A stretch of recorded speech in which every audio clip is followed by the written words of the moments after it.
ఓం సర్వవేదాంత సిద్ధాంత గోచరం తమగోచరం గోవిందం పరమానందం సద్గురుం ప్రణతోస్మ్యహం. ఓం శాంతి శాంతి శాంతి. మనం వివేక చూడాలని విచారణ చేస్తూ ఉంటుంది. ఇందులో అన్నమయ కోశం గురించి విచారణ చేస్తుంది. ఆ అన్నమయ కోశంలో ముఖ్యంగా ఈ స్థూల శరీరం పైన మనము తాదాత్మ్య సంబంధాన్ని తెలుసుకోవాలని తెలుసుకుంటుంది. ఇప్పుడు అన్నమయ కోశం అయిన తర్వాత ఇంకా లోపల ఏమేమి మిగిలింటాయి? నారాయణ చైతన్యం. శరీరంలో అన్నమయ కోశాన్ని ఇప్పుడు తీసేసిరి వివేకం ద్వారా, ఇది మన ఆత్మ కాదని. ఇంకా లోపల ఇంకేమేమి మిగిలినాయి? బుద్ధి ఒకటి, ఇంకేమన్నా 5 కోశాలు అంటారు కదా, ఒకటే కోశమే తీసింది. ఇంకేమేమి తెలుసు శరీరంలో? మనసు 2, ఇంకేముంది శరీరంలో? బుద్ధి, మనసు, అదే బుద్ధిలోనే వచ్చేస్తుంది. అది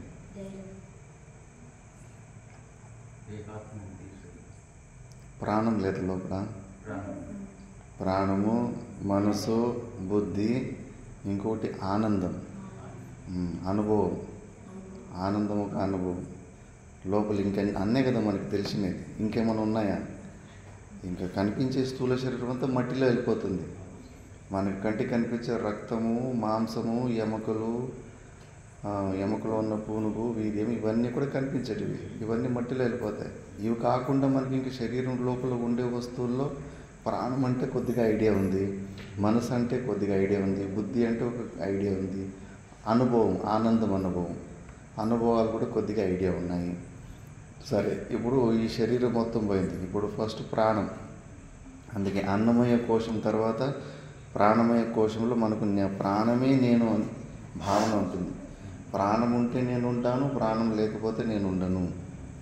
అది మన స్వరూపంలాగానే అనిపిస్తూ ఉంటుంది. అందుకే కాసేపు కూడా ఎవరు ముక్కు బిగబెట్టుకొని ఉండలేకపోతాడు, భయపడతాడు. ఎవరో యోగులు మాత్రమే ఆ ప్రాణాన్ని నిలిపి కూడా ఆనందంగా పరమానంద స్థితిలో ఉంటారు. కానీ మిగతా వాళ్ళంతా ప్రాణవాయువుని కొద్దిగా బిగబట్టేస్తే, ఊపిరి ఆడకుండా పోతే అస్సలు తట్టుకోలేకపోతారు, భయపడిపోతారు. మరి ప్రాణంలో తాదాత్మ్యం ఉన్నట్ట లేనట్ట మనకు? మరి ఎట్లా? ఇది 2వ పొరలోని అంత భయంకరమైన తాదాత్మ్యం ఉంటుంది. మరి ఆ తాదాత్మ్యాన్ని తెంచుకోనే లేదు. ఎట్లా మోక్షం వస్తుంది? కాసేపు ముక్కు బిగుపెట్టుకొని చూస్తుడు, తట్టుకోవడానికి అవుతుందా? మరి ఎట్లా? ఇప్పుడు ప్రాణం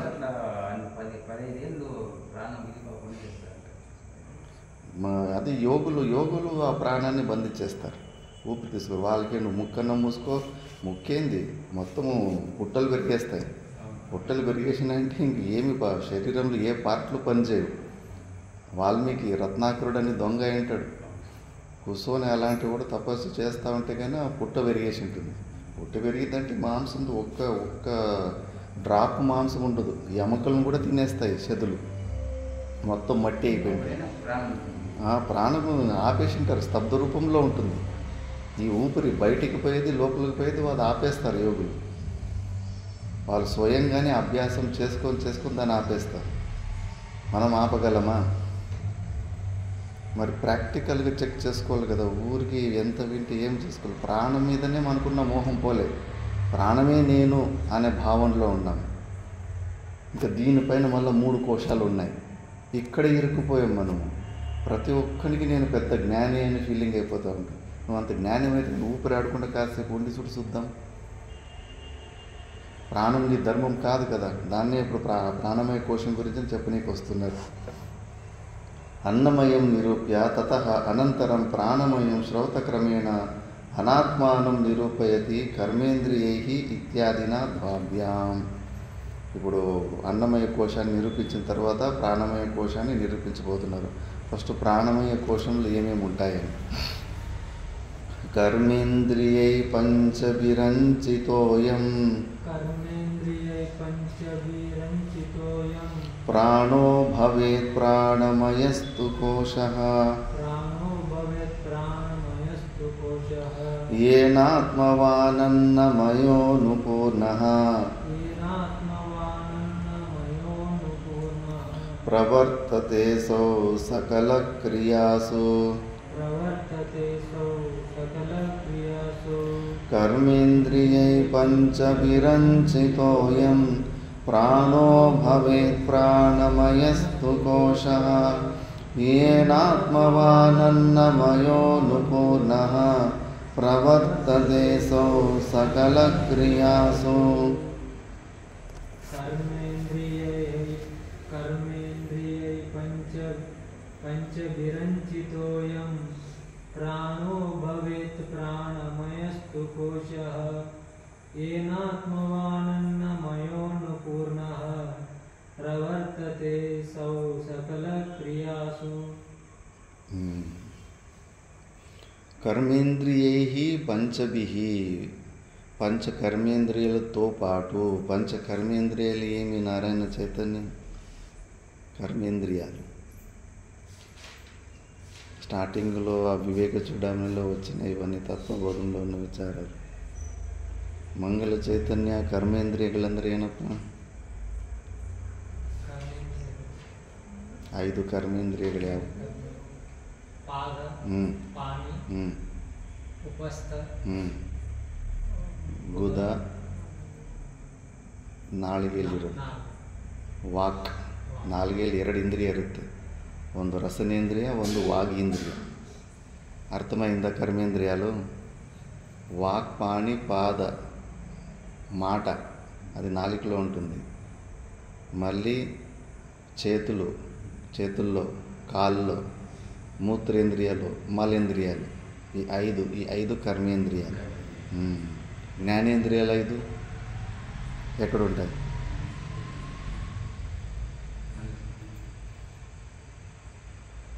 చక్షు కళ్ళు చెవిలో కళ్ళులో చక్షురింద్రియం ఉంటుంది చెవులో శ్రోత్రేంద్రియం ఉంటుంది కళ్ళు ఇంద్రియాలు కాదు గోళకాలు అంటారు ఈ గోళకాల లోపల సూక్ష్మశక్తి ఉంటుంది కళ్ళల్లో చక్షురింద్రియం ఉంటుంది చెవుల్లో శ్రోత్రేంద్రియం ఉంటుంది నాలుకలో రసనేంద్రియం ఉంటుంది చర్మంలో త్వగీంద్రియం ఉంటుంది స్పర్శేంద్రియం అంటారు మళ్ళీ ముక్కులో గ్రాణేంద్రియం స్మెల్ తీసుకోవడం ఇవి పంచ జ్ఞానేంద్రియాలు అంటారు పంచ జ్ఞానేంద్రియాలు పంచ కర్మేంద్రియాలు ఉంటాయి కర్మేంద్రియైః పంచభిః అంచితః అయం ప్రాణః భవేత్ ప్రాణమయస్తు కోశః ఈ పంచ కర్మేంద్రియాలతో కూడి ఈ ప్రాణం ఏదైతే ఉందో ఊపిరి తీసుకు ఉచ్ఛ్వాస నిశ్వాస రూపంలో దీన్ని ప్రాణమయ కోశము అంటారు ఏన ఆత్మవాన్ అన్నమయోనుపూర్ణః ప్రవర్తతే అసౌ సకల క్రియాసు ఇప్పుడు విగ్రహాలు మూర్తులు చేయాలంటే కానీ ఇత్తడివి దాని అచ్చు వేస్తారు ఫస్ట్ అచ్చులు ఉంటాయి అచ్చులు అంటే తెలుసు కదా ఆ అచ్చులోకి వేడిగా ఇత్తడి బంగారం కానీ ఏదన్నా కానీ కరిగించేసి వేడి అందులో పోస్తారు ఆ అచ్చు ఏ రూపంలో ఉంటుందో అదే రూపంలో విగ్రహాలు తయారవుతాయి చూసినారు కదా అట్లా ఇప్పుడు ఇది అన్నమయ కోశం ఏదైతే ఉందో అది అచ్చు ఆ అచ్చులో ఈ ప్రాణమయ కోశం అనేది కరిగించిన బంగారం లిక్విడ్ బంగారం ఆ లిక్విడ్ బంగారాన్ని అన్నమయ కోశం అనే అచ్చులో వేస్తే అన్నమయ కోశం లాగానే ఎలాగ ఆకారం వస్తుందో అదే ప్రకారంగానే అది ఆత్మవాన్ అన్నమయ అనుపూర్ణ అట్లా కలిసి ఉంటుంది ప్రాణం ప్రతి అన్నమయ కోశము శరీరంలో పార్ట్లో ఉంటుంది కదా పార్ట్లో కూడా అన్నమయ కోశం ఉంటుంది ఏది ముట్టుకున్నా కూడా అన్నం తిని వచ్చిన వికారమే మన శరీరంలో ప్రాణం కూడా అంత మొత్తట శరీరం అంతా ఉంటుంది ప్రాణం ఎక్కడెక్కడ ప్రాణము పనిచేయదో అక్కడ పక్షపాతం వచ్చేస్తుంది అది ఏమంటే లక్వా కొట్టేస్తుంది చెట్లు కూడా అంతే కొన్ని కొమ్మలే కొన్ని చెట్లు ఒక కొమ్మే ఎండిపోతూ ఉంటుంది ఎందుకు ఎండిపోతుంది ఆ చెట్లు కొమ్మ అంటే కానీ ఆ కొమ్మలో ప్రాణము చనిపోయి ఉంటుంది, ప్రాణము దాని క్రియల్ని ఆపేసి ఉంటుంది, అందుకే అది ఎండిపోతుంది. మన చేతుల్లో కూడా అంతే. ఏదైనా పెద్ద గాయాలు ఎవరైనా మూగు దెబ్బలు కొట్టింటే కన్నా అక్కడ రక్తం గడ్డగట్టేస్తుంది. అక్కడ లోపలున్న రక్త కణాలు ఉంటాయి కదా, రక్త కణాలు కూడా అవి కూడా జీవులు నడుస్తూ ఉంటాయి, ఇక్కడి నుంచి అక్కడికి, అక్కడి నుంచి శరీరంలో పారాడుకుంటూ ఉంటాయి. అంత జోరుగా గట్టి దెబ్బ కొట్టేసరికి అవి చచ్చిపోతాయి. చచ్చిపోయిన తర్వాత ఆ రక్త కణాలు అందుకే అవి గడ్డగట్టేసి ఇంకా బయటికి సీము రూపంలో బయటికి రావాలి, లేదంటే కానీ అలాగే గడ్డగట్టే ఉంటాయి. ఎందుకంటే దాని ప్రాణం పోయి ఉంటుంది లోపల, బ్లడ్ సెల్స్లో వాటి జోరుగా దెబ్బ పడినప్పుడు వాటి ప్రాణం పోయి ఉంటుంది. అందుకే ఈ శరీరంలో అణువులో కూడా ప్రాణం ఉంటుంది. అలా ఈ అన్నమయ ప్రాణమయ కోశం ఉంటుంది. పోనీ దీన్ని మనం ఆత్మ అనుకుందామా? ఎప్పుడు మనతోనే ఉంటుంది కదా, ప్రాణం లేకుండా మనం ఉండేలాంటి స్థితి ఎప్పుడు చూసుకోలేదు కదా. అంటే కన్నా లేదు, దాన్ని చెప్తున్నారు. ఇదానీం తస్య అనాత్మత్వమాహ నా ఏవ ఇది అని. నైవాత్మాయం ప్రాణమయో వాయు వికారో నైవాత్మాపి ప్రాణమయో వాయు వికారో గంతా గంతా వాయువదంతర్బహిరేషః గంతా గంతా వాయువదంత బహిర్దేశః యస్మాత్ కించిత్ క్వాపి యస్మాత్ కించిత్ క్వాపి న వేత్తి ఇష్టమనిష్టం నవేత్తిష్టమనిష్టం సంవాన్యం వా సంవాన్యం వా కించన నిత్యం పరతంత్రః కించన నిత్యం పరతంత్రః నైవాత్మాయం ప్రాణమయో వాయు వికారో గంతా గంతా వాయువదంతర్బహిరేషః యస్మాత్ కించిత్ క్వాపి న వేత్తి ఇష్టమనిష్టం సంవాన్యం వా కించన నిత్యం పరతంత్రః. నైవాత్మాన్ ప్రాణమయో వాయు వికారో గంతా గంతా వాయువదంతర్బహిరేషః యస్మాత్ కించిత్ క్వాపి న వేత్తిష్టమనిష్టం సంవాన్యం వా కించన నిత్యం పరతంత్రః. నా ఏవా ఆత్మ అయం ప్రాణమయః, అయం ప్రాణమయ కోశః న ఏవ ఆత్మ, ఇది మన ఆత్మ కాదు. ఎందుకు కాదు? ఎందుకంటే అది వాయు ఒక వికారము. మన ఆత్మలో ఏ వికారాలు ఉండవు. వికారాలంటే వస్తువు ముందు ఒకలాగా ఉంటుంది, దాన్ని కొన్ని ఏదో ఒకటి ప్రాసెస్ చేసిన తర్వాత ఇంకోలాగా తయారవుతుంది. ఇప్పుడు మట్టిలాగా ఉంటుంది, దాని కొంచెం బురద బంకమన్నని కొద్దిగా తొక్కి మళ్ళా చక్రంలో తిప్పితే కన్నా దాన్ని కొంచెం వేడి చేస్తే చక్రంలో తిప్పి కుండలాగా చేస్తే కన్నా దాని వికారాన్ని పొందుతుంది. మట్టిలాగా కనిపించదు, వేరేలాగా కనిపిస్తుంది. అలాగా అన్ని వస్తువులు కూడా వికారాన్ని పొందుతుంటాయి. ఇప్పుడు మైక్ ఉంది, మంచి వేడితోటి పెద్ద వేడిలో దీన్ని వేసేసి కరిగిచ్చేస్తే కానీ ఇదంతా నీళ్ళలాగా మెత్తగా అయిపోతుంది. ఈ స్టీలు, ప్లాస్టిక్ ఏదన్నా కానీ ప్రపంచంలో ఎన్ని వస్తువులు ఉన్నాయో అన్ని వికారాన్ని పొందుతాయి. మోడిఫికేషన్ అంటారు వికారాన్ని. కానీ మన ఆత్మస్వరూపం ఎప్పుడు ఏమి మార్పులే ఉంటుంది, ఎప్పుడు ఒకేలాగానే ఉంటుంది. ఆకాశవత్, చాలా దగ్గరి దృష్టాంతం అంటే ఆకాశంలాగా, ఖాళీ జాగాలాగా అంతటా వ్యాపకంగా ఉంటుంది. ఖాళీ జాగా నిన్న ఎలాగుందో ఈరోజు అలాగే ఉంటుంది. ఖాళీ జాగాకి ఏమైనా కొమ్ములు వస్తాయా, ఏమైనా కొత్తగా కలర్ వస్తుందా? ఏమీ రాదు. ఎప్పుడు ఖాళీ జాగాలాగానే ఉంటుంది. అది ఏమి వికారాన్ని పొందదు. ఆత్మలో ఎప్పుడు ఏమి వికారాలు ఉండవు. కానీ ఇది ప్రాణము వికారాన్ని పొందుతుంటుంది కదా. ఉచ్ఛ్వాస, నిశ్వాస, మళ్ళీ నిర్వికల్ప సమాధిలో ఉన్నప్పుడు స్తబ్ద రూపంలో ఉంటుంది. అన్ని మోడిఫికేషన్, రకరకాలుగా ప్రాణవాయువు మోడిఫికేషన్ పొందుతూ ఉంటుంది. వికారం ఇది, వాయువు ఒక వికారము. పిడికిడి గాలి అంతే, బయట ఉంటే కానీ అది వాయువు అంటారు. అదే పిడికిడి గాలి ముక్కులో పోయి పొట్ల నుంచి బయటకు వస్తే దాన్ని ప్రాణం అంటారు. ప్రాణాపానం అంటారు, ప్రాణము అపానము అంటారు. అంతే, దానికే ఒక పేరు వస్తుందంటే వాయువు ఒక వికారం అంతే. ఇది ప్రాణము. శరీరానికి భిన్నంగా ఉన్న బయట గాలి. చచ్చిపోయేటప్పుడు ఏమవుతుంది? టైర్ పంచర్ అయినప్పుడు టైర్లో నుంచి గాలి బయట గాలిలోకి ఎట్లా కలిసిపోతుందో మన శరీరంలో ఉన్న కాస్త గాలి తుస్సని బయటికి కలిసిపోతుంది. ప్రాణం వదిలిపెట్టిన వ్యక్తి దగ్గరలో మీ చేతుల్లో ఉన్నప్పుడు ఎవరైనా ప్రాణం వదిలిపెడితే టైర్ పంచర్ అయిపోతే ఎట్లా గాలి వెళ్ళిపోతుందో వాళ్ళ శరీరం నుంచి అట్లా ప్రాణవాయు వెళ్ళిపోతుంది. అది అనుభవించవచ్చు. మళ్ళా ఇది గంతాగంత వాయువద్ అంతర్బహిరేష క్రియలు జరుగుతున్నాయి. ప్రాణంలో క్రియలు రావడము పోవడము, ఉచ్ఛ్వాస నిశ్వాస, లోపలికి పోతుంది మళ్ళీ బయటికి వస్తుంటుంది. మన ఆత్మలో ఏ క్రియలు ఉండవు, రాకడా పోకడానికి లేదు. ఆకాశం స్పేసు ఎక్కడన్నా నడుచుకొని పోతుందా? ఎక్కడా లేదు, అంతటా ఖాళీ జాగా వ్యాపకంగా ఉంది. ఇంకా గాలి ఒక చోటు నుంచి ఇంకో చోటుకు పోతుంది, కానీ ఖాళీ జాగా నడుచుకొని పోతుంది కదా, అందులో క్రియలు జరగవు. మనలో ఆత్మలో కూడా అలాగే ఏ క్రియలు జరగవు, గతి ఉండదు. అందుకే జీవన్ముక్త పురుషులకి ప్రాణము ఉత్క్రమణం కాదు, ఎందుకంటే ఆయన సర్వవ్యాపక తత్వంలో లీనమైపోయినాడు కాబట్టి. అత్ర ఏవ సమీలీయంతే, ఇక్కడే ప్రాణవాయు ఇక్కడే మహావాయువులో లీనమైపోతుంది. ఆయన ప్రాణము పైకి పోదు అని, ఊర్ధ్వగమనానికి పోదు అంటారు. ఎందుకంటే ఆయన నేను నాలో క్రియలు జరగవు, నా ప్రాణం నా స్వరూపం కాదు అని దృఢ నిశ్చయం ఉంది. కాబట్టి ఇది గంతాగంత క్రియలు కూడా ఇందులో ఉన్నాయి కాబట్టి ఇది ఆత్మ కాదు. ఒకటి అది వికారము ఉంది కాబట్టి అది మన ఆత్మ కాదు. ఇంకోటి క్రియలు కూడా జరుగుతున్నాయి కాబట్టి ఇది మన ఆత్మ కాదు. యస్మాత్ కించిత్ కోపిన వేత్తి ఇష్టం అనిష్టం.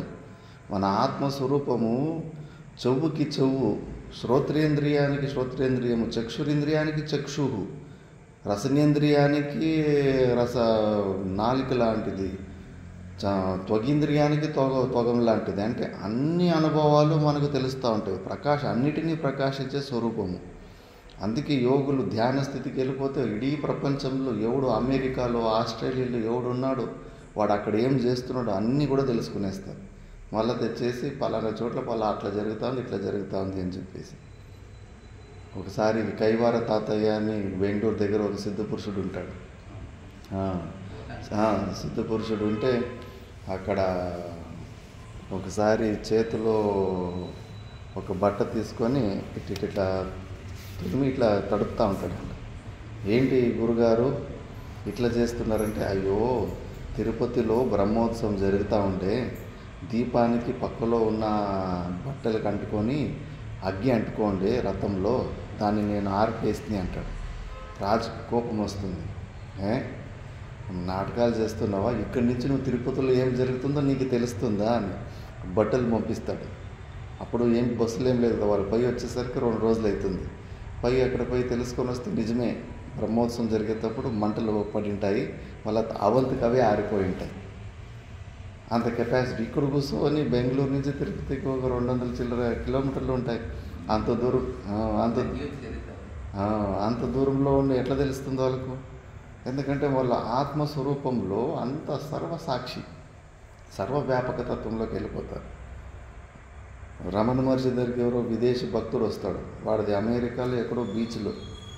వాడు ముందు కూర్చుంటే కన్నా వాడేదో ఆ బీచ్లో ఏదో ఒకటి సంఘటన జరిగి ఉంటుంది, దాని గురించి చెప్పాలని అనుకుంటూ ఉంటాడు. వాడు చెప్పకముందే నీ సమస్య, నువ్వు అలానే అమెరికా దేశంలో అలాంటి జాగా నుంచి వచ్చావు, నువ్వు ఆ బీచ్లో ఉన్నప్పుడు నీకు ఇలాంటి సంఘటన జరిగింది, దాని మీద నువ్వు ప్రశ్న అడగబోతున్నావు కదా అన్నాడు. షాక్ అయిపోయాడు. అయ్యో మీకు ఎలా తెలుసు స్వామీజీ ఇవన్నీ ఉన్నది ఉన్నట్టు డిటోగా ఎలా చెప్పేస్తానంటే ఆ సామర్థ్యం ఉంటుంది. ఎందుకంటే వాళ్ళు ఆత్మస్వరూపం నిలబడి ఉంటారు కదా, అన్నిటికీ అన్ని విషయాలు త్రికాల జ్ఞానులు అయిపోతారు వారు. మరి ఈ ప్రాణం నిజంగానే మన స్వరూపం అయితే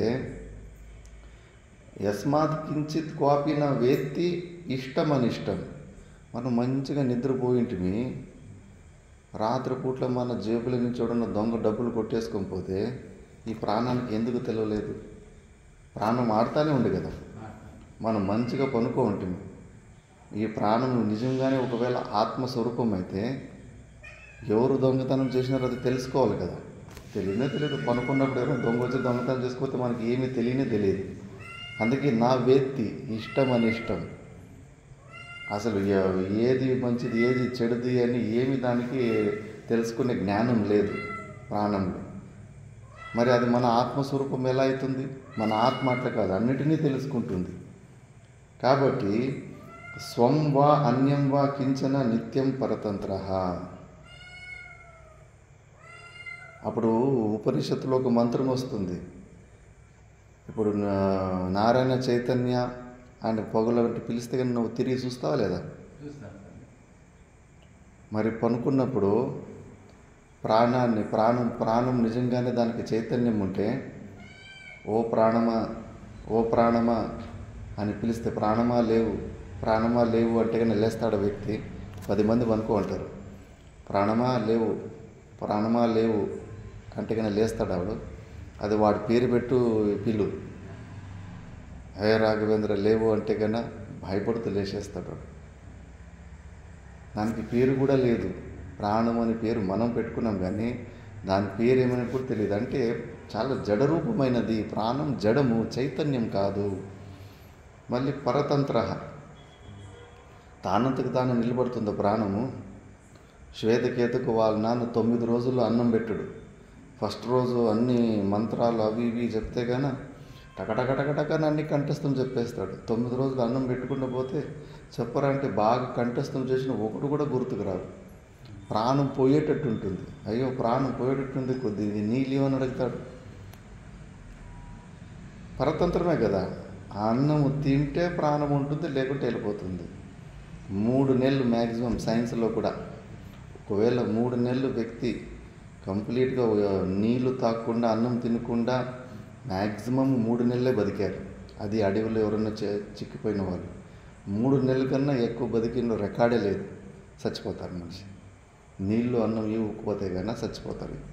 యోగులది వేరే కథ. వాళ్ళ ప్రాణాన్ని స్తబ్దులు,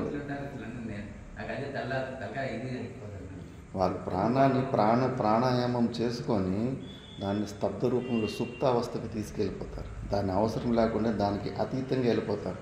ఎందుకంటే వాళ్ళు ఇట్లా శ్రవణం ద్వారా బాగా తెలుసుకున్నారు. ఈ ప్రాణము మన స్వరూపం కాదు. ఇది ఉన్నా లేకపోయినా మనకు చింత లేదు. మనకేమో ప్రాణం పోతే ప్రాణ సంకటం, మర్మస్థానాలు కదిలిపోతాయి. అప్పుడప్పుడు కొద్దిగా ముక్కు బిగుపెట్టుకొని చూస్తూ ఉండాలి. ఎంత మోహం ఉంది, ఇంకా నేను నా ప్రాణం మీద ఇంకా నాకు ఎంత మోహం ఉంది అని చెప్పేసి అప్పుడప్పుడు చూస్తూ ఉండాలి. కరోనా సమయంలో ఊపిరి ఆడడం నిలిచిపోయింది. ఏమి బుగులు పుడుతుంది, భయం వేస్తుంది, హార్ట్ బీట్ ఎక్కువైపోతుంది, ప్రాణం ఉసిరాడడానికి కష్టమయ్యేసరికి. మళ్ళీ ఇంకోటి ఊఫింగ్ కాఫ్ అని ఒక తగ్గు వస్తుంది. 3 నెలలు ఉంటుంది అది, 100 రోజులు. అది పండుకున్నప్పుడు మొత్తం అంతా కఫ అంతా నిండిపోయి బాగా నిద్ర వెళ్ళిపోయి ఉంటాము. మొత్తము ముక్కు ద్వారము నోటి ద్వారం నుంచి కూడా మొత్తం మూసేసి ఉంటుంది ఆ కఫ.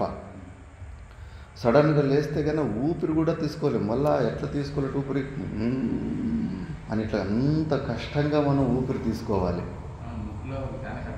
ఒకసారి మరీ భయంకరంగా అది ఊఫింగ్ కాఫ్ అంటారు. చాలామందికి వచ్చింటే రిషికేశ్లో ఉంటుంది. అప్పుడు రిషికేశ్లో ఎవరెవరు ఉన్నారు అందరికీ వచ్చేసింది అది వచ్చినప్పుడు ఇంకా అయిపోతారు. ఇప్పుడు శరీరం వెళ్ళిపోతుంది అనిపిస్తుంది. కానీ ఆ ప్రాణం బయటికి పోయిన గాలి లోపలికి రాకపోతే శరీరంలో ఎంత బుగులు పుడుతుంది, ఎంత ఈ శరీరం ఎన్ని చింతనలు వస్తాయి, అయిపోయే కథ అనిపిస్తూ ఉంటుంది. మరి ఎక్కడ ఈ ప్రాణమయ కోశం మీద యుద్ధమే చేయలేదు మనం. మరి సడన్గా అలాంటి స్థితిలో వచ్చినప్పుడు, అందుకే మృత్యు సమయంలో ప్రాణం పోయేటప్పుడు పెద్ద పైల్వాన్ అయినప్పటికీ, పెద్ద గుండా అయినప్పటికీ పిరికి ఓడలాగా బెదిరిపోయి ప్రాణాన్ని వదిలిపెడతాడు. ఆ ముఖం చూడనీకే కాదు, ఆశ్చర్యం అనిపించేది. చాలామంది చిన్నప్పటి నుంచి చూస్తుంది, ఊర్లో పెద్ద గుండాలాగా పెరిగి వాడు చూస్తే బయట నడుచుకొని వస్తే అందరూ భయపడి ఇంట్లోకి పరిగెత్తి వెళ్ళిపోరు. అంత గుండాలాగా ధైర్యంగా బతికిన వ్యక్తి చచ్చిపోయేటప్పుడు చూస్తే అట్లా పిరికి పొందలాగా చచ్చిపోతాడు. వీటి గురించి వీటి మనసు గురించి, ప్రాణాల గురించి ఎప్పుడు యుద్ధం చేసుకోలేదు. అందుకే సైలెంట్గా కూర్చున్నప్పుడు మంచిగా వినులోం చేసుకొని ఊపిరిని మెల్లగా, ఎంత మెల్లగా సాధ్యమైతే అంత మెల్లగా ఊపిరి తీసుకునే అభ్యాసం చేసుకుంటూ, ఆయామం అంటే ఎక్స్పాన్షన్, లాగదీయడం అని చెప్పేసి ప్రాణ ఆయామం అంటే ప్రాణాన్ని లాగదీయడం అని చెప్పేసి తొందరగా మనము ఊపిరిని ఖర్చు చేసుకుంటాం. ఒకసారి మనిషి పుట్టిన తర్వాత లెక్కబట్టి ఉసురు ఇన్నిసార్లు ఊపిరిని బయటకు వదిలి లోపల లోపల ఒకసారి మనము వాయువుని బయట నుంచి లోపల తీసుకొని ఇంకో బయటకు వదిలేస్తే ఒక శ్వాస అని. ఆ శ్వాసలు మన జాతకంలో లెక్క దొరుకుతుంది, ఇన్ని శ్వాసల వరకు వాడు బతికి ఉంటాడని. దాని శ్వాసల లెక్క ఆధారపైన ఇన్ని సంవత్సరాలు బతకచ్చు అని జాతకంలో వచ్చేది. శ్వాసలు రోజుకి ఎన్ని 10,000 12,000 శ్వాసలేమో తీసుకుంటాం. అది మళ్ళీ చెప్తాను, అది సంఖ్య ఉంది. అన్నిసార్లు నార్మల్గా అన్నిసార్లు గాలిని బయటికి వదిలిపెట్టి లోపల తీసుకుంటాం. అది లెక్క పట్టి ఇచ్చింటారు. 84 సంవత్సరాలు ఆయుష్ ఉంటే 10 సంవత్సరాలు ముందే చచ్చిపోతారు. ఎందుకు చచ్చిపోతారంటే వాడికి ఇచ్చిన ఈ శ్వాసని తొందరగా ఖర్చు పెట్టేసుకుంటాడు. పరిగెత్తినప్పుడు, టెన్షన్లో ఉన్నప్పుడు, మనలో రాక్షస గుణాలు ఎక్కువ ఉన్నప్పుడు, కోపం వచ్చినప్పుడు శ్వాస తొందరగా తీసుకుంటాం మనం. ఇప్పుడు భయం వేసినప్పుడు శరీరం అంతా వేడెక్కిపోతుంది, చెమటలు పంగేస్తాయి. ఇలాంటివన్నీ చేయడం వల్ల ప్రాణము తొందరగా ఖర్చు అయిపోతుంది. ఇప్పుడు వారం రోజులకి టిఫిన్ భోజనం తినాలి, రోజుకి 100 రూపాయలు ఖర్చు పెట్టరా భోజనానికి ఇచ్చినవాడు వారం రోజులకని 700 ఇచ్చింటారు పిల్లగాళ్ళకి, స్కూల్కో కాలేజీకి పోయాడు. వాడు 7 రోజులు రోజుకు 100 రూపాయలు ఖర్చు పెట్టాలి. ముందుగానే మొదటి రోజే 200 రూపాయలు భోజనం తినేసినాడంటే కన్నా మళ్ళీ మనకి తక్కువపడుతుంది కదా. 7వ రోజు వాడు ఉపవాసం ఉండాలి, మనకి లేకుండా అయిపోతుంది. శ్వాసలు కూడా అంతే, అట్లా తొందరగా ముందుగానే ఖర్చు చేసేసుకున్నారు. ఆయన చెప్తాను, ఇప్పుడు సాధన చేసుకొని నాకు ఇప్పుడు 10 ఏళ్ళ కింద ప్రాణం పోతుంది, నేను సాధన చేసి ఇది పెంచడానికి చెప్పింది సాధన. శ్వాసలో అంతా ఉంటుంది. ఎందుకు ముందుగా చచ్చిపోతారు? 84 సంవత్సరాల ఆయుష్ జాతకంలో ఉంటాయి. 60 ఏళ్ళు ఉంటాయి, ఇంకా సుమారు 70-75 దాకా ఉండే. 15 సంవత్సరాలు ఉండే నాకు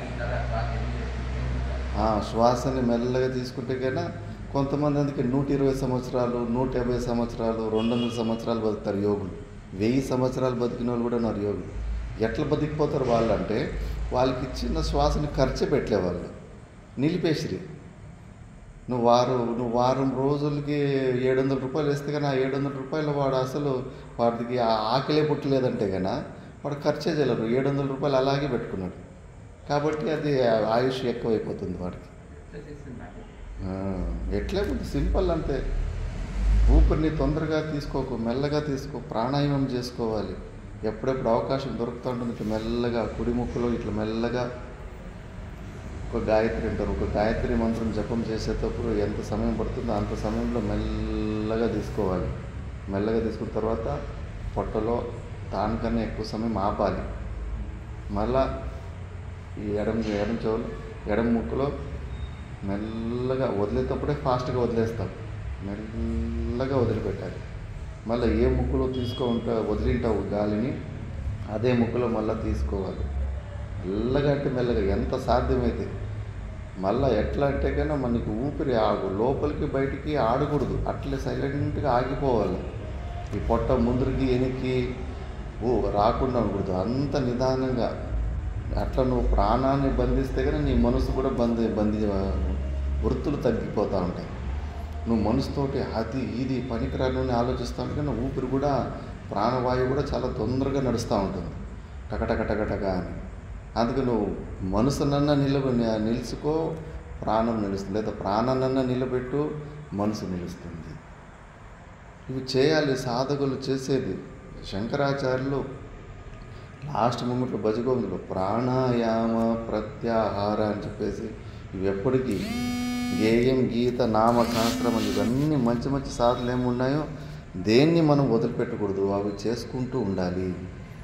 సాధన దానికోసమే అన్నీ వదిలిపెట్టి వచ్చాము. ఎక్కువ సమయం ఉన్నప్పుడు మంచిగా సైలెంట్గా కూర్చొని ప్రాణాయామాలు చేసుకుంటూ ఉండాలి. అప్పుడు మనకి దాని మీద కమాండ్ వస్తుంది. యోగులంతా అలాంటి ప్రాణాయామాలు చేసుకొని అలాంటి స్థితికి గొప్ప గొప్ప స్థితికి పోయారు. ఇంకా ఉదయం పుట్లు ఎంప్టీ పొట్ట ఖాళీగా ఉన్నప్పుడు ప్రాణాయామాలు చేసుకుంటే ఇంకా ఎక్కువ ఎఫెక్ట్ ఉంటుంది. చేయలేరు కొంతమందికి అది, కానీ దాంట్లో ఇంట్రెస్ట్ వచ్చిన వాళ్ళు మళ్ళీ ఇందులో వేరే సాధనలు పెట్టుకోరు, కేవలం ప్రాణాయామంలోనే ఉంటారు. మంచి యోగ్యమైన గురువుతోటి బాడీ హీట్ పెరుగుతుంది, జఠరాగ్ని తేజమవుతుంది. కొంచెము ప్రోటీన్స్ కార్బోహైడ్రేట్స్ ఉన్న మంచి మంచి పదార్థాలు తీసుకోవాలి. అస్సాంలో నిగమానంద సరస్వతి అని ఒక యోగి ఉంటాడు. వాళ్ళ గురువు అడవిలో తనకి యోగ మార్గాలన్నీ నేర్పిన తర్వాత ఒక భక్తిని ఇంటికి పంపిస్తాడు.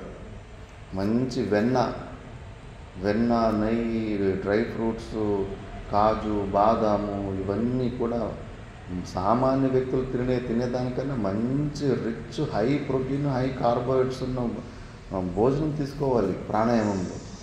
ఎక్కడెక్కడ పుస్తకాల్లో చదివేసి ఏం ఎండిపోయిన అవి ఇంత పనికిరాని ఇంత అన్నము అవి ఇవి తింటే కానీ ఏమీ రాదు. అక్కడ జఠరాగ్ని విపరీతంగా తేజమైపోతుంది, భయంకరమైన జఠరాగ్ని తేజమైపోతుంది. దానికి అనుకూలమైన పదార్థాలు ఉండి అవన్నీ సాధనలు చేసుకోవాలి. అవేమీ లేకుండా ఒట్టిగా ప్రాణాయామం చేసుకుంటే ఉల్టా అయిపోతుంది. పిచ్చోళ్ళు అయిపోయారు ఎంతోమంది, చాలామంది పిచ్చోళ్ళు అయిపోయారు ప్రాణాయామం. రిషికేశ్లో ఒక ఆచార్యుడు స్వానంద అని ఉంటాడు. ఒకసారి ఇట్లా అడవిలో ఎక్కువ ప్రాణాయామాలు చేసుకుంటూ ఈ ఎడమ చేయి లక్వా కొట్టినట్లు అయిపోయింది. అసలు ఏమి అగ్గిలో పెడితే కూడా దానికి సెన్సేషన్ వస్తుంది. మళ్ళీ భయపడ్డాడు. మళ్ళీ కిందికి వచ్చేసి మళ్ళీ హాస్పిటల్ అక్కడ ఇక్కడ చూపించుకున్న తర్వాత దేవుడి దయతోటి మళ్ళీ చేయి పని చేసింది. నరాలు షిట్లిపోతాయి. మరి అన్ని నరాలు ఒకదానికొకటి కనెక్షన్ ఉంటాయి. ప్రాణంతో ఆటలాడుకుంటే సరైన గురువుతోటి సరిగ్గా విద్య తీసుకోకుండా పిచ్చి పనులు చేయనికపోతే కానీ అంతా తేడాలే. అందరూ అన్నీ ఉన్న మానసిక రోగిలు అయిపోయారు, మెంటల్ పేషెంట్స్ అయిపోయారు ప్రాణాయామాలు చేసుకునేటోళ్ళు చాలామంది. ఈ కన్ను రామ్దేవ్ బాబా చూశారు కదా, చిన్నప్పుడు మెలగన లేదు, ఇట్లా విపరీతమైన ప్రాణాయామాలు చేసి కన్నే తిరిగేసింది. కన్ను గుడ్లే తిరిగిపోయినాయి, చిట్లిపోతాయి అవి నరాలు. మంచిగా యోగ్యమైన గురువుని చూసి దానికి మంచి తగిన ఆసనాలు, తగిన భోజనము, అనుకూలమైన పరిస్థితులు చూసుకొని అవన్నీ సాధనలు చేసుకుంటారు. ఎక్కడో సినిమాల్లో, సీరియల్లో అక్కడెక్కడ చూసేస్తారు. గుహల్లో పోయి సైలెంట్గా ఏమీ ఆహార పద్ధతి ఏమీ అరేంజ్మెంట్ చేసుకోకుండా వట్టి ఊరికి ప్రాణాయామాలు చేసుకుంటారు. ఏమీ కాదు, దానికి తగిన స్టెప్స్ ఉంటాయి. అలాంటి ప్రాణాయామాలు చేసి సిద్ధిని పొందిన వ్యక్తి అలాంటి గురువు దగ్గరికి పోయి అవి నేర్చుకోవాలి. కాబట్టి ప్రాణము అది జడరూపమై ఉంటుంది. దాన్ని యోగులు ఆ ప్రాణాన్ని బంధించేస్తారు, స్తబ్ద రూపంలో ఆపేస్తారు. ఊపిరి తీసుకోవడము వదలడము దాన్ని ఆపేసి సుప్తావస్థలోకి తీసుకెళ్ళిపోతారు. కాబట్టి వాళ్ళు ఖర్చు చేయరు కాబట్టి కొన్ని వేల సంవత్సరాలైనా వాళ్ళు అలాగే ఉండిపోతారు. మరి ఇది మన ఆత్మ ఎట్లా అవుతుంది? అది ఏమది పరతంత్ర, నిత్యం పరతంత్ర. అన్నం తింటేనే ఆడుతూ ఉంటుంది ప్రాణం, అన్నం తినకుండా పోతుంది ప్రాణము. మరి అలా పరతంత్రం అది. మన ఆత్మ మనకి అట్లానా? ఏదన్నా ఉంటే ఉంటుంది, ఏదన్నా లేకపోతే లేకుండా అయిపోతుందా? లేదు. ఏది ఉన్నా లేకపోయినా మనం మాత్రం ఎప్పటికీ ఉంటాం. మనం నిత్య స్వరూపులు, స్వతంత్రులము. అన్నంతోటి ఈ శరీరంతోటి శరీరాలు ఉన్నా లేకపోయినా మనం ఎప్పటికీ ఉంటాం. కానీ ప్రాణం అట్లా కాదు, అన్నము తింటా ఉంటేనే ఉంటుంది, అన్నం తినకుండా పోతే కానీ ఉండదు. కాబట్టి ఇది పరతంత్రము. అందుకే ఈ ప్రాణము కూడా మన ఆత్మ కాదు, ప్రాణము మన స్వరూపం కాదు అని ఇట్లా నిర్ణయం తీసుకోవాలి. ఎవరు ప్రాణం మన స్వరూపం కాదని దృఢమైన నిశ్చయం తీసుకుంటాడో వాడు ఈ ప్రాణం పోతుందంటే కానీ అసలు పట్టించుకోడు, భయపడ్డాడు. మనం భయపడుతున్నామంటే కానీ ఇంకా ప్రాణము మన స్వరూపమే అని అనుకుంటున్నాము. మరి యుద్ధం ఇక్కడ చేసుకోవాలి కదా, ఈ అభ్యాసాలు చేసుకోవాలి కదా. అయ్యో శాస్త్రము గురువులు ప్రాణం మన స్వరూపం కాదంటున్నాడు, నాకేమో కాసేపు ముక్కు బిడిపెడితే ప్రాణ సంకటం అవుతుంది, విపరీతమైన వేదన అవుతూ ఉంది, ఎట్లా ఇది అని చెక్ చేసుకోవాలా. ధైర్యం ఉండాలి. ఒక్కరోజన్నా గట్టిగా ముక్కు పెట్టుకున్నామా, గట్టి బిగిపెట్టుకున్నామా, పుసుక్కని ఏలు వదిలిపెట్టేస్తారు. భయం, ఊపిరి బయట ఎక్కువసేపు ఉందంటే. కానీ రమణ మహర్షి వాళ్ళ ఇంటి ముందు ఒక శవాన్ని తీసుకొని పోతూ ఉంటే ఎట్లా బిగబట్టాడు ముక్కు. చూస్తాను ఏమవుతుందో, తాడో పేడో తేల్చుకుందాను. అసలు ముక్కు మీద ఏలు వదిలిపెట్టలేదు, పోయింది, ప్రాణం వెళ్ళిపోయింది. శరీరం వదిలిపెట్టి వెళ్ళిపోతే కింద శవంలాగా పడిపోయాడు. మళ్ళీ అయ్యో ఎంత పని చేసుకుంటారు నాయన, ఏదో పరీక్ష చేద్దామని చెప్పేసి ముక్కు గట్టిగా బిగపడితే ప్రాణమే వెళ్ళిపోయింది కదా అని. మళ్ళా కాసేపుడుగా అవును నేను చచ్చిపోయినాను కదా, చచ్చిపోయిన తర్వాత నేను చచ్చిపోయినానని ఎవరికి తెలుస్తుంది ఇప్పుడు? ఓహో అంటే నేను కింద పడిపోయిన శవానికన్నా అతిరిక్తంగా నేనున్నాను, సూక్ష్మ శరీరంలో ఉంటాడు. అంటే ఈ శరీరం నేను కాదు. అన్ని ధైర్యం చేసి ఒక్క స్టెప్ అలాంటిది ఒకటి డూ ఆర్ డై అని ఒకటి పెద్ద స్టెప్ వేయాలి జీవితంలో. ఆ స్టెప్ వేసినోడే ఆ స్థితికి పోయినాడు. శ్రీశైలంలో వెనక సిద్ధరామేశ్వర యోగి అని వెనకాల ఉంటాడు. వెనకాల ఒక చిన్న జలపాతం లాగా ఉంటుంది. ఆ చిన్న గుహలో తపస్సు చేస్తూ ఉంటాడు. శివుడికి ప్రత్యక్షం కాలేదని. ఇంక శివుడు ప్రత్యక్షం కాకపోతే నేను బతకడమే వేస్ట్ అని చెప్పేసి పైనుంచి దుంకేస్తాడు. అప్పుడు శివుడు వచ్చి క్యాచ్ పట్టుకుంటాడు. నువ్వు అట్లా ఆశ, ఈ జీవితం మీద ఆశ వదులుకున్న రోజే నీకు పరమాత్మ దొరికేది. ఆ స్టెప్ ఏదో ఒకరోజు నువ్వు చేయాల్సిందే. నువ్వు అందరూ చేసిన ప్రయత్నం సాలదు. ఆ ధైర్యము, ఆ నిర్ణయం, ఆ దృఢ నిశ్చయము సరిపోదు అది.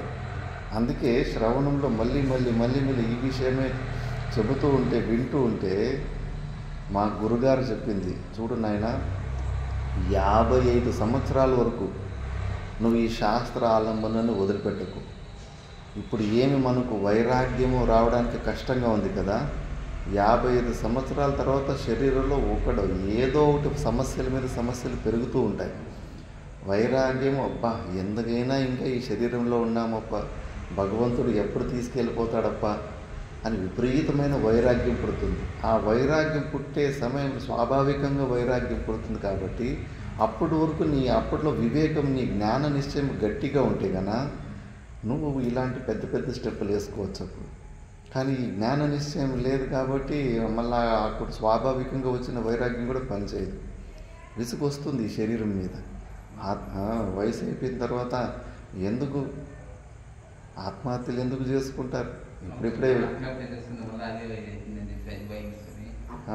అది శరీరంలో ఎందుకు చేసుకుంటారంటే శరీరం మీద విసుగు వస్తుంది. తప్పు. ఆత్మహత్యలు చేసుకోకూడదు. విధానం ఉంది. నువ్వు సాధన చేసుకోవాలి. ఆ సాధన చేసుకుంటే భగవంతుడి కోసం వదిలిపెట్టాలి. మిగతా సమస్యలు ఎక్కువ ఉన్నాయని వదిలిపెట్టాం కదా, నాకు భగవంతుడు కావాలనే దీంతో వదిలిపెట్టాలి. అప్పుడు నువ్వు దాని మీద ఏమన్నా కొంచెము జయాన్ని పొందుతావు.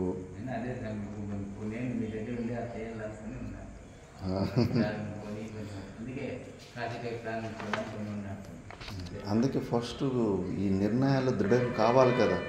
ప్రాణం నా స్వరూపం కాదు, ప్రాణం ఉన్నా లేకపోయినా నేను ఎప్పటికీ ఉంటాను. ఇదే ఇంకా భూతం పట్టుకున్నట్లు నన్ను పట్టుకుంది. దానికున్న ఈ శరీరానికి ఉన్న సమస్యలన్నీ నా సమస్యలను చూపిస్తూ ఉంది. ఇప్పుడు ఎవరికన్నా భూత ప్రేతాలు పెట్టుకుంటాయి కదా, వాళ్ళు ఏడుస్తూ ఉంటారు, అది ఇది అరుస్తూ ఉంటారు. ఆ సమస్యలు ఆ వ్యక్తివి కాదు, పాపము ఆ భూత ప్రేతాలు ఏదొచ్చి మా శరీరంలో దూరినాయో దాని సమస్యలు. ఆ వ్యక్తి, ఆ భూతం పెట్టుకున్న వ్యక్తి పాపం ఆ వ్యక్తిది కాదు ఆ సమస్య. అట్లా ఈ శరీరము ఉన్న సమస్యలు, ప్రాణము ఇవన్నీ కూడా మనం కాదు. ఆ భూతం వచ్చి పట్టుకున్నట్లు ఈ శరీరం మీద తాదాత్మ్యం అనే భూతం మనం పట్టుకుంది. దాన్ని తొలగించుకుంటే కానీ అయిపోయాయి. వివేకము ద్వారా మళ్ళీ శ్రవణం చేస్తూ ఉంటే ఆ నిశ్చయము దృఢమవుతుంది. దృఢమైన రోజు తెగింపు వస్తుంది. ఏదో ఒక రోజు మళ్ళీ భయపడదు. ప్రాణం ఆగిపోతున్నా కూడా కరోనాలో చూసాము, ఎలాగో ఆగిపోతూ ఉంది. సైలెంట్గా వదిలిపెట్టేద్దాంలే, ఇంకా మంచిదే. వృద్ధావస్థ రాకముందే ముందుగానే శరీరం రాలిపోతే ఇంకా మంచిదే అన్నట్టుగా రెడీ అయిపోతారు. అప్పుడు సాధువులు కూడా అంతే. ఇంకా శరీరంలో ఎవరికి ఏమి ప్రయోజనం లేదు, నాకు ఏమి ప్రయోజనం లేదన్నప్పుడు వదిలిపెట్టేస్తారు. ఆ ధైర్యం వచ్చేస్తుంది. కానీ ఈ వివేకము ఇది ఉండాలి. ఇది లేకపోతే కానీ చాలా భయపడతారు.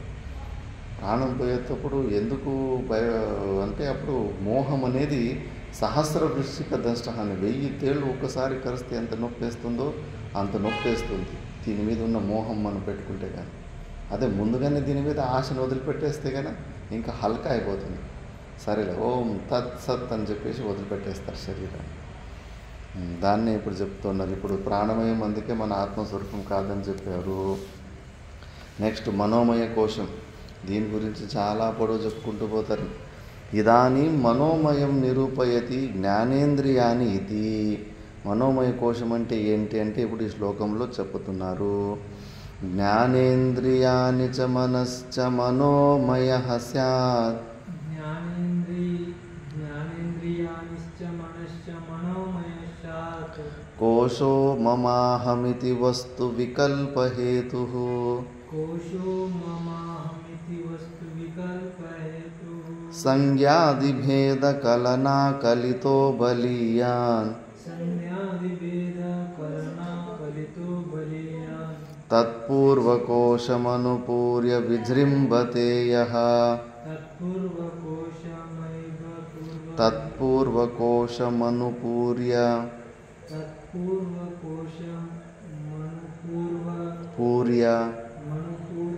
విజృంభతే యః. జ్ఞానేంద్రియాణి చ మనశ్చ మనోమయః స్యాత్. కోశో మమాహమితి వస్తు వికల్పహేతుః. సంజ్ఞాదిభేదకలనా కలితో బలీయాన్. తత్పూర్వకోశమనుపూర్య విజృంభతే యః. జ్ఞానేంద్రియాణి చ మనశ్చ మనోమయశ్చాత్. కోశో మమాహమితి వస్తు వికల్పహేతుః. సంజ్ఞాదిభేద కలనా కలితో బలీయాన్. తత్పూర్వకోశం మనుపూర్య విజృంభతే యః. జ్ఞానేంద్రియాణి చ మనశ్చ మనోమయః స్యాత్. మనోమయ కోశం అంటే ఏమేమి ఉంటాయంటే పంచ జ్ఞానేంద్రియాలు ప్లస్ మనసు, వీటిని కలిపి దీన్ని మనోమయ కోశం అంటారు. కోశః మమ అహం ఇది వస్తు వికల్పహేతుః. ఇది నేను నాది అనేది ఏదైతే మన లోపల మనకు అనిపిస్తూ ఉంటుందో అదంతా మనసే. సంకల్ప వికల్పాత్మకః మనః అంటారు. వస్తు వికల్పహేతుః. సంజ్ఞాది భేద కలనా కలితో బలీయాన్. తత్పూర్వకోశమనుపూర్య విజృంభతే యః. ఇప్పుడు మా మనోమయ కోశానికి ప్రాణమయ కోశము అచ్చు ఉన్నట్టు. ఆ అచ్చులో ఈ మనోమయ కోశం అనే బంగారము కరిగించి అందులో వేస్తే ఆ ప్రాణమయ కోశం ఎలా ఉంటుందో అలాగే మనోమయ కోశం కూడా తయారవుతుంది. అంటే ఇది కూడా శరీరం అంతా కాదు, శరీరానికి బయట కూడా వ్యాపకమవుతుంది మనసు. ఎక్కడి వరకు మమభావం ఉంటుంది. నాది భారతదేశము అని అనుకుంటే భారతదేశం అంత పెద్దగా ఉంటుంది మనోమయ కోశం, అహం మమ భావాలు. కాబట్టి ఇది మనోమయ కోశము. మళ్ళా ఈ మనసు ఏం చేస్తుందంటే ఉన్నది మట్టే, వాస్తవికంగా మట్టి ఒకటే వస్తూ ఉంటుంది. ఆ ఒక్క మట్టిలో కుండలు తయారు చేస్తారు, ప్లేట్లు, గ్లాసులు, కుళ్ళాడు అంటారు, ఇంకా పెద్ద పెద్ద గిద్దెలు తయారు చేస్తారు, ఇటుకలు తయారు చేస్తారు.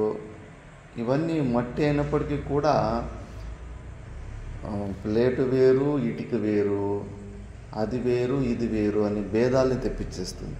మూల రూపంలో ఒకటే వస్తువు ఉన్నప్పటికీ కూడా ఈ మనసు మాత్రం ఎక్కువ భేద బుద్ధులు తెప్పియడంలో ఎక్కువ ఇది ప్రేరణ ఇస్తూ ఉంటుంది. అందుకే మనుషులు ప్రతి ఒక్క ప్రపంచంలో కనిపించే ప్రతి ఒక్క వస్తువు కూడా మూల రూపంలో సచ్చిదానంద స్వరూపుడే అయినాడు. ఆ సచ్చిదానంద స్వరూపుడైన అధిష్టానంలోనే ఈ అన్ని వస్తువులు కనిపిస్తున్నాయి. టార్ రోడ్లో ఒక చిన్న క్రాక్ పడి ఉంటుంది. ఆ క్రాకే ఒకడికి పాములాగా కనిపిస్తుంది, ఒకరికి నల్ల పగ్గంలాగా కనిపిస్తూ ఉంటుంది, ఒకడికి ఆవు మూత్రంలాగా కనిపిస్తూ ఉంటుంది, ఒకడికి ఎండిపోయిన మాల్లాగా కనిపిస్తూ ఉంటుంది. ఉన్నది ఒకటే వస్తువుని అన్ని ప్రకారాలుగా కనిపిస్తూ ఉంటుంది. అదంతా మనసే చేస్తుంది, మనసే ఆ పని చేస్తూ ఉంటుంది. అది ఉన్నది ఒకటే వస్తువు అని మాత్రం మనకు చూపేది. ఇది భేద బుద్ధులు తెప్పించేస్తూ ఉంటుంది. అన్ని అనర్థాలకి మూల కారణం ఈ మనసే. కాబట్టి సంజ్ఞాది భేద కలనా కలితో బలీయాన్, ఇలాగ భేద బుద్ధులు తెప్పించి ఇది చాలా బలమైన మనోమయ కోశము. దీని గురించి నెక్స్ట్ శ్లోకంలో చెబుతున్నారు. పంచేంద్రియై పంచభిరేవ హోతృభిః ప్రచీయమానో విషయాజ్యధారయా జాజ్వల్యమానో బహువాసనేందనైః జాజ్వల్యమానో బహువాసనిందనైః మనోమయోగ్నిర్దహతి ప్రపంచం మనోమయర్యాదహతి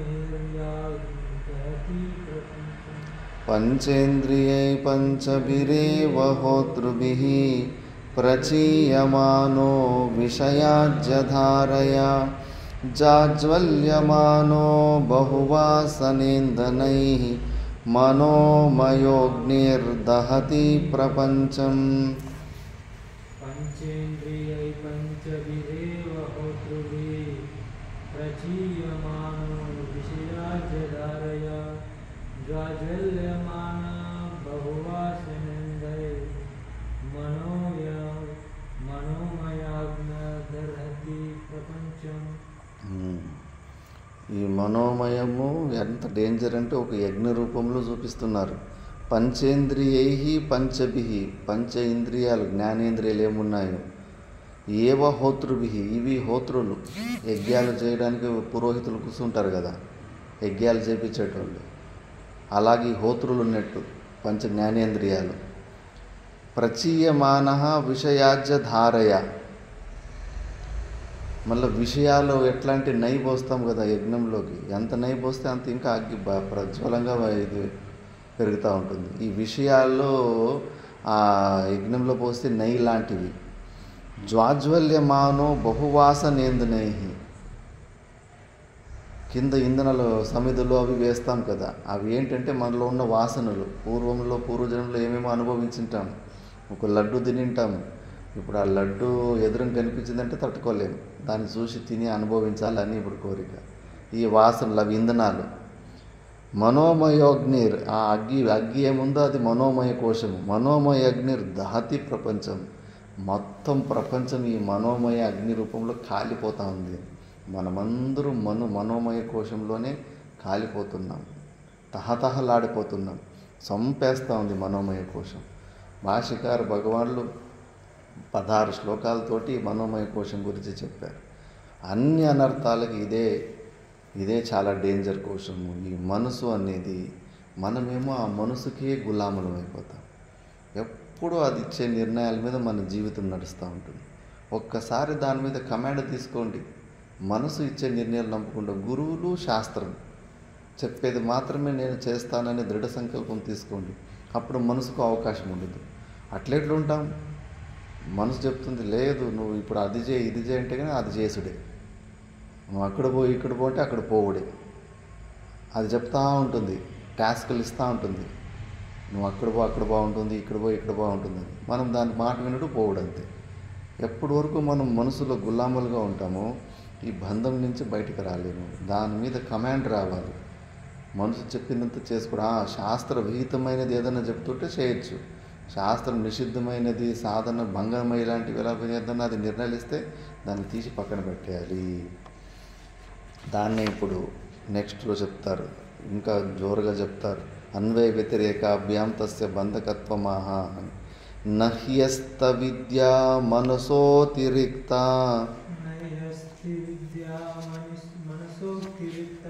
మనోహ్య విద్యా భవబంధహేతు తస్మిన్ వినష్టే సకలం వినష్టం విజృంభితేస్మిన్ సకలం విజృంభతే నహ్యస్త్య విద్యా మనసోతిరిక్త మనోహ్య విద్యా భవబంధహేతు తస్మిన్ వినష్టే సకలం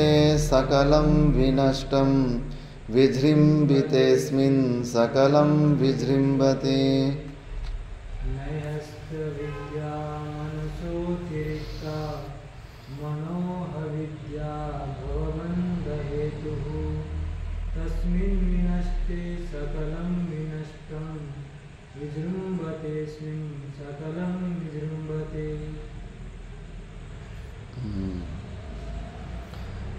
నహి అస్తి అవిద్య మనసోతిరిక్త, ఈ మనసు కన్నా పెద్దగా అజ్ఞానం అనేది ఇంకోటి లేనే లేదు.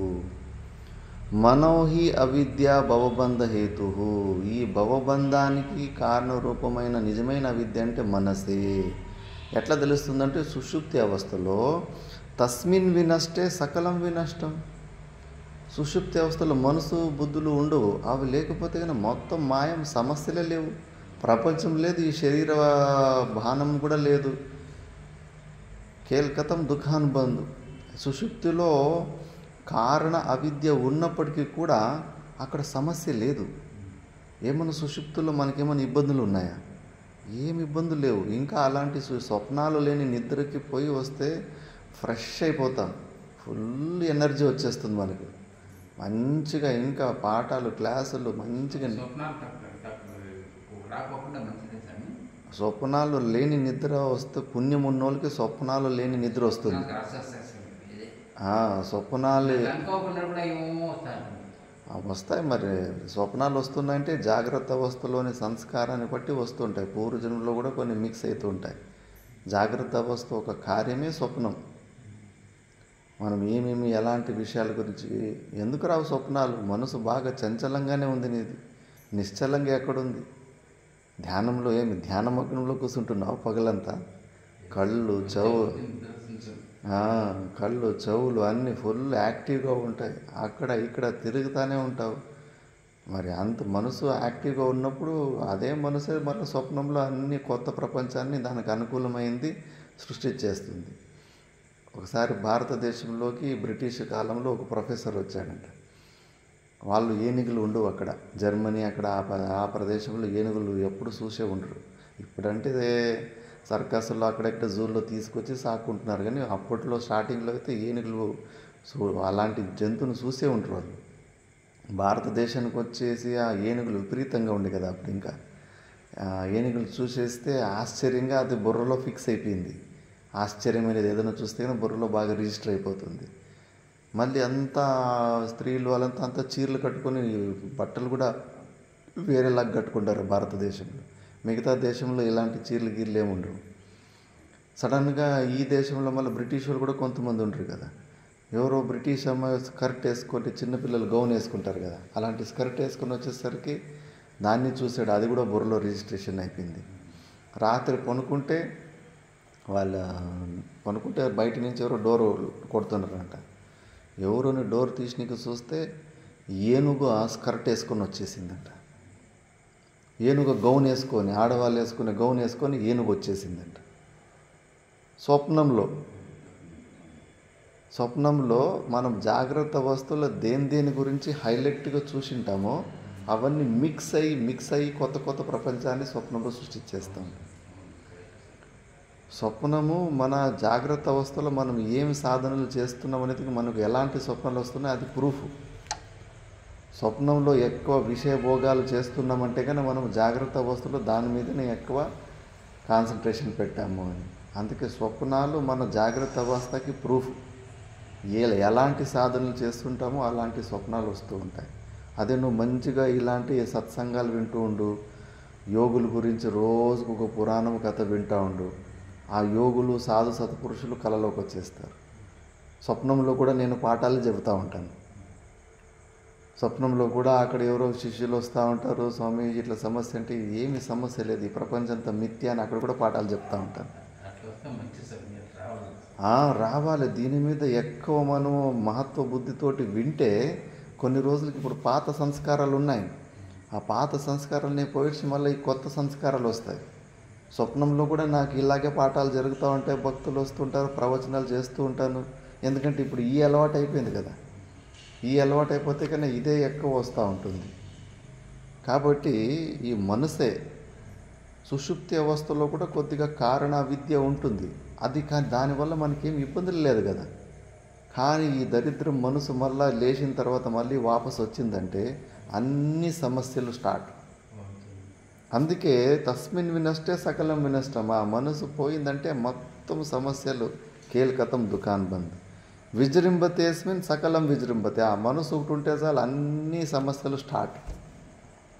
మరి ఎందుకు యోగులు ఈ టెక్నిక్ని తెలుసుకున్నారు? ఓహో, అన్ని ఒక్క మనసుని చంపుకుంటే కానీ అయిపోయి మనం అని చెప్పేసి యోగులు ప్రాణాయామ ఆలంబనను ఎందుకు తీసుకుంటారంటే మనసుకు కొత్తగా విషయాల్లో ఆలోచించడానికి అవకాశం ఇవ్వరు, ఛాన్స్ ఉండదు. నువ్వు ప్రాణాయామం చేస్తూ ఉంటే కన్నా నీ దాని కాన్సన్ట్రేషన్ అక్కడే ఉంటుంది.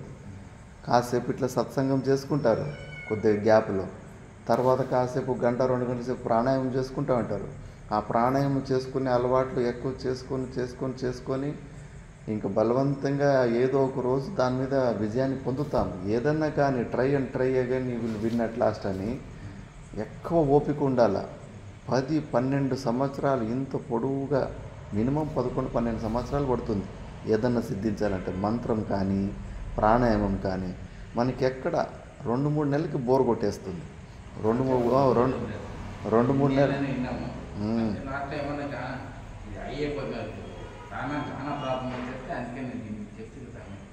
సత్సంగం కాదు, ప్రాణాయామం. ప్రాణాయామాలు కూడా ఎప్పుడెప్పుడు సమయం దొరుకుతూ ఉంటుందో చేసుకోవచ్చు. అనులోం ఎప్పుడన్నా చేసుకోవచ్చు. భస్త్రికా ఇలాంటివన్నీ కొద్దిగా పొట్ట ఖాళీగా ఉన్నప్పుడు చేసుకోవాలి. వినులోంకి ఎప్పుడన్నా చేసుకుంటూ ఉండొచ్చు. అసలు పడుకోకముందు ప్రాణాయామం చేసుకొని కొంతమంది పడుకుంటారు రాత్రి పడుకునేటప్పుడు మనసు వృత్తులంతా. అందుకే ఈ మనసు ఒకటి యాక్టివ్గా ఉంటే సమస్యలు మనకి దూరంగా ఉంటే ఈ మనసునే లేకుండా చేసుకుంటారు కొంతమంది. ప్రాణాయామం ద్వారా దాన్ని బంధన చేయాలి. సత్సంగం వింటూ ఉంటే శ్రవణ మనన నిధ్యాసన చేసుకుంటూ ఉంటే కన్నా డైరెక్ట్గా అదే మనసు ద్వారానే మనము ఈ బంధాన్ని తొలగించుకొని సహజ సమాధి స్థితికి వెళ్ళిపోతారు జ్ఞానులు ఎక్కువ ప్రాణాయామాలు కొద్దిగా తీసుకుంటారు. చోటా మహారాజు ఏ ఆలములు కొద్దిగా ఉదయం పూట్ల ఒక 5 నిమిషాలు 10 నిమిషాలు ప్రాణాయామం చేస్తున్నంత. సత్సంగము ద్వారా కూడా ఏమైపోతుందంటే విచారం ద్వారా ఇది మిథ్య అని రోజు ఎన్నో యుక్తుల ప్రకారంగా అది వింటూ ఉంటే కన్నా ఆ మనసే వదిలిపెట్టేస్తుంది. ప్రపంచంలో ఉన్న వస్తువుల గురించి ఆలోచించడాన్ని దానికి బోర్ కొట్టేస్తుంది. ఎక్కడ ఏమీ లేదు, అంత పనికిరాని వస్తువులే అని చెప్పేసి ఉన్నప్పుడు ఆ తానంతకు తాను అది రెస్ట్కి వచ్చేస్తుంది. అప్పుడు అది మన స్వరూపం అనేది ప్రకాశం అవుతూ ఉంటుంది. కానీ బాగా అలర్ట్ ఉండాలి. కొద్దిగా సాధన జరిగిపోదు. అంత మహాపురుషులకి 20 సంవత్సరాలు 30 సంవత్సరాలు శాస్త్రాలంబనం పెట్టుకున్నారు. అది పూర్వజన్మలో కూడా చోటా మహారాజ్ అని ఆయన సాధువు అయి ఉంటాడు. దానికి వెనకాల ఇంకెన్ని జన్మలు సాధువుగా ఉండి ప్రయత్నం చేశాడో ఏమో. ఒక జన్మకి వచ్చేటివి కాదు. ఓపికతోటి చేసుకుంటూ పోతూ ఉంటే ఆ దారులు తెరుచుకుంటూ వస్తూ ఉంటాయి. ఇప్పుడు వాల్మీకి రత్నాకరుడు అని దొంగ, స్కూలుకు పోలేదు, గురుకులాలకు పోలేదు, ఎవరు లేదు, అక్షర జ్ఞానం అనేది అస్సలు లేదు. నారదుడు వస్తే నారదుని కూడా దొంగతనం చేయాలని పట్టుకుంటాడు. ఇంకా నారదుడు మాట్లాడితే కనుక కాదప్పా, నువ్వు ఇవన్నీ ఎవరి కోసం చేస్తుంటే నా పరివారం కోసం అని. కానీ నువ్వు చేస్తున్న ఈ పనికి, ఈ కర్మానికి, మళ్ళీ నరకానికి ఈ పనిష్మెంట్ అంతా వస్తుంది. అవన్నీ ఎవరు తీసుకుంటారంటే నేను నా పరివారం కూడా అందరూ పంచుకుంటామని. పోయి కనుక్కొని రాపో అని పంపిస్తే మా అమ్మని అడిగితే కన్నా ఎందుకు నాయన, ఎవరు చేసిన కర్మలు వాళ్ళే అనుభవించాలి అని చెబుతుంది. ఎందుకంటే నువ్వు నా కొడుకు పుట్టినావు, నేను చిన్నప్పుడు సాకినాను, నేను ఇప్పుడు పెద్దోనైనా నువ్వు సాకాలి అని చెప్పేసి. మరి మళ్ళా భార్యని అడిగితే నీకు సంబంధం లేదు, నువ్వు నన్ను కట్టుకున్నావు. భార్య అంటే భర్త అంటేనే భార్య పిల్లల్ని సాకేవాడే భర్త. పిల్లలు అంటారు, పిల్లలు మరి మా చిన్నవాళ్ళు మేము పెద్దగా ఎవరికి మమ్మల్ని సాకడం నీ కర్తవ్యం. నీ పాపం నువ్వు చేసుకున్న పాపం నువ్వే అనుభవించాలి. నువ్వు దొంగతనం చేసి సంపాదిస్తావో, కూలి పని చేసుకుని సంపాదించుకొని వస్తావో అది నీకు చెందింది అని చెప్పేసి. ఇంకా అప్పుడు మనసు విరిగిపోతుంది. ఓహో, నేను వీళ్ళ కోసం ఎంత కష్టపడుతుంటే కానీ వీళ్ళెవరు నా పాపములు మాత్రం భాగం పంచుకోరని చెప్పేసి దాంతో విరక్తి వచ్చేసి ఇంకా నారదంతో తారక మంత్రం తీసుకొని ఇంకా తపస్సులో కూర్చుంటే కంప్లీట్గా ఇంకా ధ్యానంలో మగ్నం అయిపోతాడు. గురుకులాలకి పోలేదు, అక్షరాభ్యాసకి స్లేటు పెన్సిల్ తీసుకొని అక్షరాలు నేర్చుకోలేదు. ఆ తపస్సు సిద్ధించిన తర్వాత ఎక్కడి నుంచి వచ్చింది ఆ జ్ఞానం? ఎక్కడి నుంచి వచ్చింది? పూర్వజన్మ సుకృతం ఉంటే కన్నా లేదు. సుకృతం కాదు, మనము పరమాత్మని మీద విశ్వాసం పెట్టుకోవడం లేదు. విశ్వాసం పెట్టుకుంటాం స్వామి, చేసినా కూడా లేదు. మరి ఎందుకు అట్లా వాళ్ళు కూర్చున్నట్టు కూర్చోలేక ఎందుకు పోతున్నాం కదలకుండా? కూర్చున్న తర్వాత 45 నిమిషాలు అయిన తర్వాత కాళ్ళలో వచ్చే నొప్పులకి ఎందుకు తట్టుకోలేకపోతున్నాం?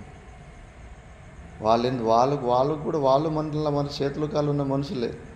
వాళ్ళు కూర్చున్నప్పుడు కూడా వాళ్ళకు కూడా ఆ నొప్పి వచ్చి ఉంటుంది. ఎందుకు తట్టుకున్నారు వాళ్ళు? మనం ఎందుకు తట్టుకోలేకపోయాం? అభ్యాసం లేదు. ఈ శరీరమే నేను అనే భావన విపరీతంగా ఉంది. ఆ నొప్పి కలుగుతున్నప్పుడు కూడా కూర్చొని చూడాలి. ఇది అభ్యాసం. బౌద్ధులు ఈ ట్రైనింగ్ బాగా ఇప్పిస్తారు. విపස්සన, అక్కడెక్కడ మెడిటేషన్. ఉదయం 3 గంటలకే కొట్టి లేపుతారు బ్రహ్మచారిని. జన్ బుద్ధిజం అని ఒకటి ఉంటుంది. 3 గంటలకి ఉదయం కొట్టి లేపుతారు. కొట్టి లేపిన తర్వాత ధ్యానంలో కూర్చొని పెడతాడు. ఎవడన్నా కొద్దిగా ఇట్లా కదిలినాడంటే కనుక వెనక నుంచి కట్టి తీసుకొని టాప్ అని ఒకటి కొడతారు. రోజు కదలకుండా 3 గంటల సేపు, మినిమం 3 గంటల సేపు కూర్చోవాలి. అట్లా అభ్యాసం కొన్ని రోజులు కష్టపడి అట్లా అభ్యాసంలో కూర్చొని పెడితే అది కుదురుతుంది. ఎక్కడ ప్రయత్నమే లేదు. కొద్దిగా నొప్పేస్తే కానీ చేతులు కదిలియడం, కాలు కదిలియడము. అందుకే ఇవి ఒక జన్మ కాదు, ఒక జన్మలో ఇట్లా మంచిగా విని సంస్కారం వేసుకుంటే మెల్లమెల్లగా ఆ సామర్థ్యం వస్తుంది. అంతర్ముఖులు కావాలి. బయట ప్రపంచంలో ఉన్న ఆసక్తి పోవాలి. కౌతూహల రాహిత్యం జీవన్ముక్తస్య లక్షణం అని. క్యూరియాసిటీ లేకుండా ఉండాలి. బయట ఇంకా అక్కడేముందో, ఇక్కడేముందో, అక్కడేం జరుగుతుందో దేని గురించి పరమ వైరాగ్యం రావాలి. పరమ వైరాగ్యం వచ్చిన రోజు మనం అన్నీ బంద్ చేసుకుని సైలెంట్గా ఒక చోట కూర్చుంటాం. కైవార తాతయ్య చరిత్ర వినలేదా? గుహలో కూర్చున్నాడు లేదా? తిండి, భోజనం, ఆకలి దొప్పి ఎట్లా మరి? 3 సంవత్సరాలు కూర్చున్నాడు, గుహలో కూర్చున్నాడు.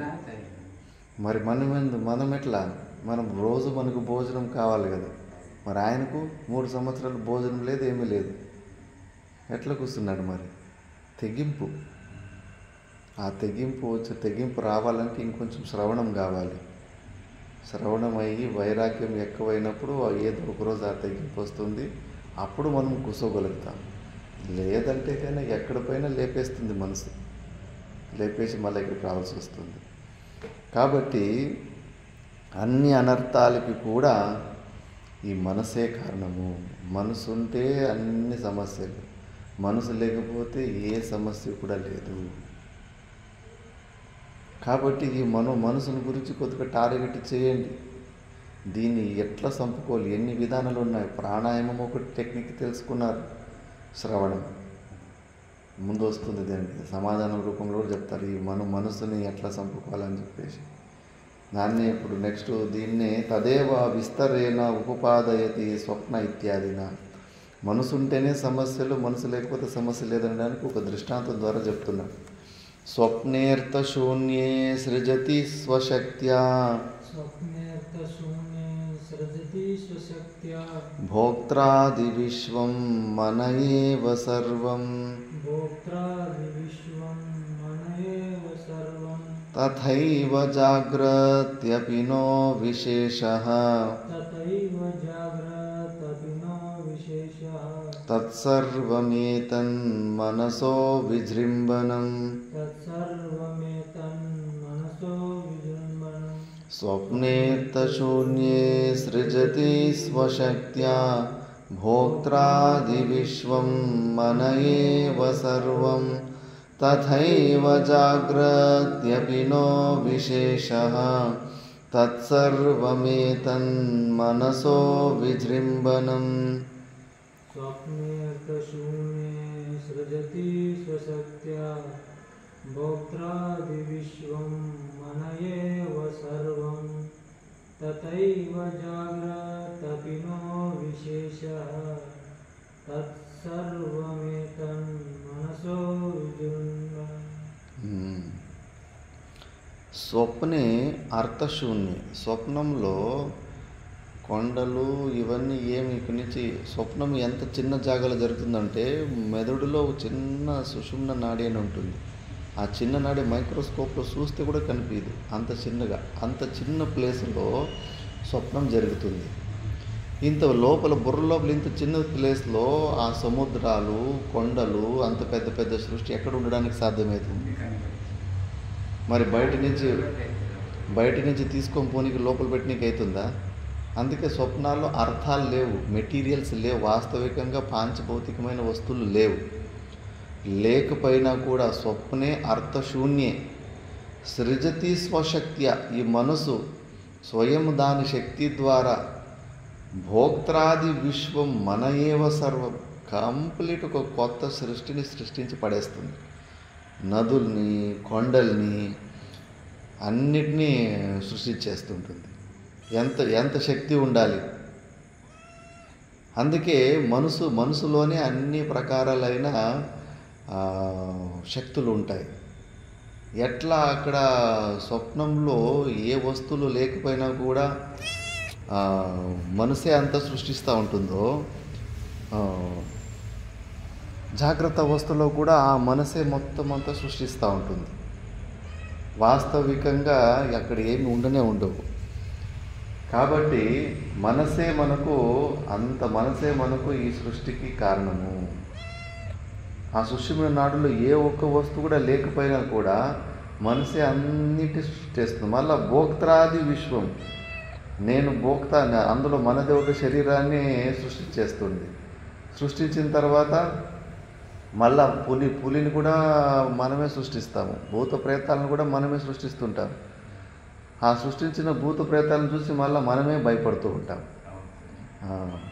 కాబట్టి భోక్త్రాది విశ్వం మన ఏవ సర్వం తథైవ జాగ్రత్తపి నో విశేష. అలాగే ఈ జాగ్రత్త అవస్థలో కూడా ఏమి విశేషం లేదు. సంపూర్ణంగా మనసే సంపూర్ణంగా ఇదే అన్నీ సృష్టిస్తూ ఉంది. మనసు ఉంటేనే ఈ ప్రపంచం ఉంటుంది, మనసు లేకపోతే ఎక్కడ ఉంటుంది ప్రపంచం? ప్రాణాయామంలో మనసును బంధించిన యోగికి ఎక్కడ కనిపిస్తూ ఉంటుంది ఈ ప్రపంచం? అసలు కనిపిస్తూ ఉంటుంది. తత్సర్వమేతన్ మనసో విజృంభణం. అందుకే ఇదంతా సంపూర్ణ ప్రపంచము మనసు ఒక విజృంభణం అంతే. మనసు కన్నా అతిరిక్తంగా ఇక్కడ ఏమీ లేనే లేదు అని చెప్పేసి దీని గురించి చెప్తున్నాడు. ఇంకా దాని తర్వాత ఇంకా దీన్నే మనం ఇప్పుడు చెప్పుకుంది సుషుప్తి. ఇది ఎట్లా ప్రమాణము? మనసు ఉంటేనే ప్రపంచం, మనసు లేకపోతే ప్రపంచం లేదన్నది ఎక్కడన్నా ప్రూఫ్ ఉందంటే కన్నా ఎందుకు లేదు? వ్యతిరేకేన ఇమం అర్థం దార్ఢయతి సుషుప్తి ఇది. సుషుప్తి కాలే మనసి ప్రలీనే నైవాస్తి కించిత్ సకల ప్రసిద్ధే అతో మన కల్పిత ఏవ పుంసః సంసార ఏతస్య న వస్తుతోస్తి. సుషుప్తి కాలే మనసి ప్రలీనే నైవాస్తి కించిత్ సకల ప్రసిద్ధేః అతో మనః కల్పిత ఏవ పుంసః సంసార ఏతస్య న వస్తుతోస్తి.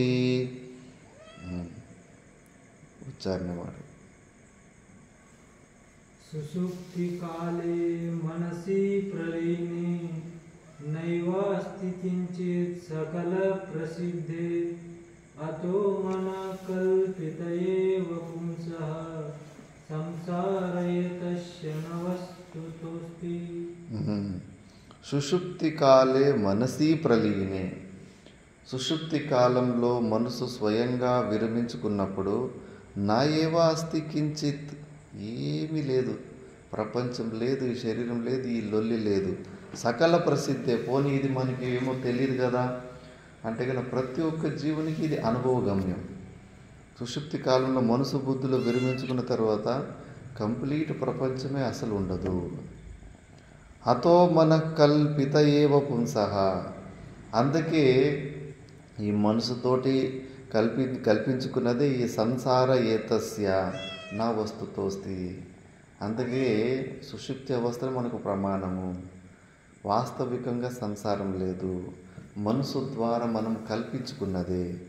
మనకేమో జాగ్రత్త అవస్థ ఈ రాళ్ళు కొండలు గట్టిగా కనిపిస్తున్నాయి, ఇవి నిజంగానే ఉన్నాయి. స్వప్నంలో ఉన్నవైతే కానీ కల్పించుకున్నవి, జాగ్రత్త అవస్థలో ఉన్నదైతే కల్పించుకుంటే కాదు, వాస్తవికంగా ఉన్నాయని భ్రాంతి పుడుతూ ఉంటుంది. కానీ అది జాగ్రత్త అవస్థలో ఉన్నది కూడా కేవలం మనసు ఒక సంకల్పం అంతే, కల్పించుకున్నదే. ఎందుకంటే ఒకవేళ ఈ జాగ్రత్త అవస్థలో ఉన్నది వాస్తవమని నిజంగానే మనకు తెలిసి ఉంటే ఈ మనసు లేకపోయినా కూడా ఆ వస్తువులు ఉండాలి కదా. సుషుప్తి అవస్థలో మనసు లేకపోయినా కూడా అవన్నీ ప్రపంచం, సకల ప్రపంచం మనకు కనిపిస్తూ ఉండాలి. మరి అట్లా కనిపిస్తుందా సుషుప్తి అవస్థలో? సుషుప్తి అవస్థలో కనిపిస్తుందా మనకు మనసు లేనప్పుడు? అసలు కనిపిస్తలేదు. మనసులో లేనప్పుడు కనిపిస్తుందంటే ఇదంతా సంపూర్ణమంతా మనసు ఒక ప్లానే ఇది. కాబట్టి మనసే సంసారం. ఊరికే పెద్దగా ఉంది సంసారం అని భావిస్తున్నాం, పెద్దగా లేదు. మన లోపల ఏమి వృత్తి రూపంలో మనసు ఉంది కదా, అదే సంసారం. ఆ వృత్యాత్మ దాన్ని చంపుకొని దాన్ని కంట్రోల్ చేసుకుంటే సంసారం దాటుకున్నట్లే. అందుకే ఇది సంపూర్ణ ప్రపంచం, ఇది మిథ్యా, వాస్తవికంగా లేదు అని చెప్పేసి ఇంకా ఎక్కువ మనోమయ కోశం గురించి ఎక్కువ శ్లోకాలు వస్తాయి. భాష్యకార భగవాన్లు ఇంకా డీప్గా వెళ్తారు, దాన్ని ఉదయం క్లాస్లో చూద్దాం. ఓం పూర్ణమద పూర్ణమిదం పూర్ణాత్ పూర్ణముదచ్యతే పూర్ణస్య పూర్ణమాదాయ పూర్ణమేవ